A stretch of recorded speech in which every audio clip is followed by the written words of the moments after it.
Hi, it's Rob Brett, curator at RHS Garden, Whitehall, and we've got a nice sunny but brisk wind coming through from the east today, and I just thought I'd show you a few things happening around the garden.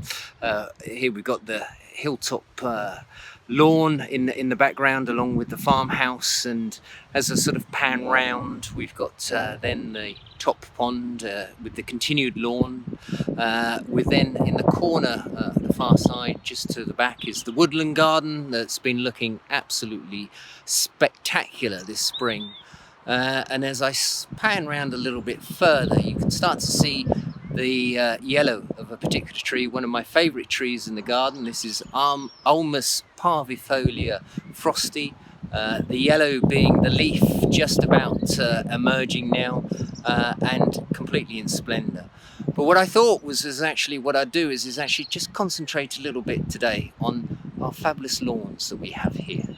And I thought I'd go and see a particular person who looks after these lawns and does it extremely well for us, Nigel Downs.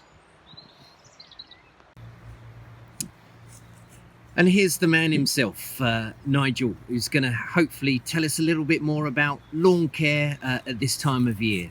Hello Nigel, can you introduce yourself? Hello Rob, yeah, my name's Nigel Downs and I'm the turf machinery technician here at Hyde Hall.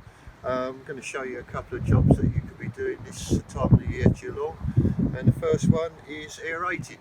This particular spot that I'm on here is a bit of a pinch point for public walking through, and the ground gets very compact, very hard.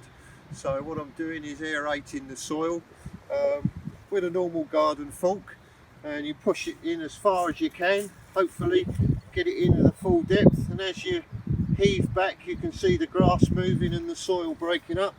What we're trying to do is relieve the compaction, let some air into the soil, which will stimulate grass growth.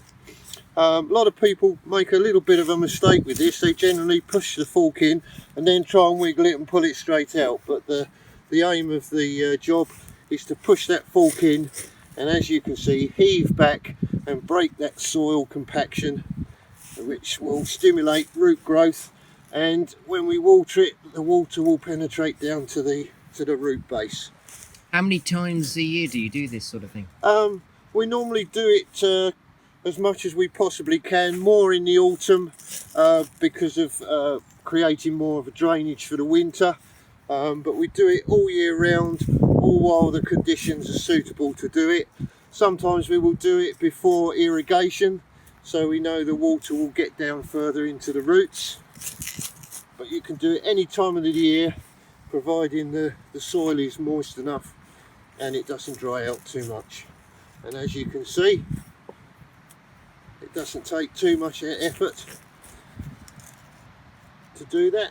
You don't have to do the whole of your lawn. If you're doing your lawn at home in one go, you can do half of it perhaps in the spring, half of it in the autumn, but you will notice a big difference on the areas that you cover. That's great stuff, Nigel. Thanks. So Nigel, what else have you got for us? Another job you can do this time of the year, if you have any bare patches in the lawn, you can overseed or reseed those areas. As you can see, there's one or two bare patches in this section of lawn. What you really need to do is to break up the soil with a small fork, or you can use a hand rake and rake it out. Any dead grass can be raked out. As you can see, it's all being raked out there. What you need to do is to loosen that soil. You can put seed directly into that soil if you wish, but what I recommend you do is get some very fine soil or sandy top dressing and actually fill those areas in. Okay, rub those areas down into those gaps, and you can do this either two ways. You can do that and then seed directly on the top. You don't want to put too much seed.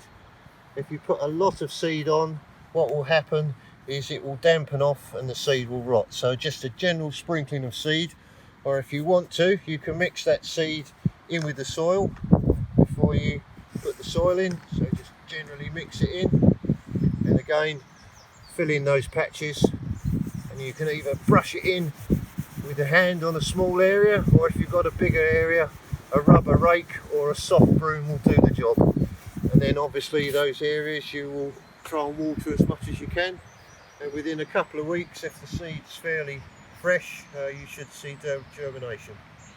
That's great stuff, Nige. Thank you very much indeed.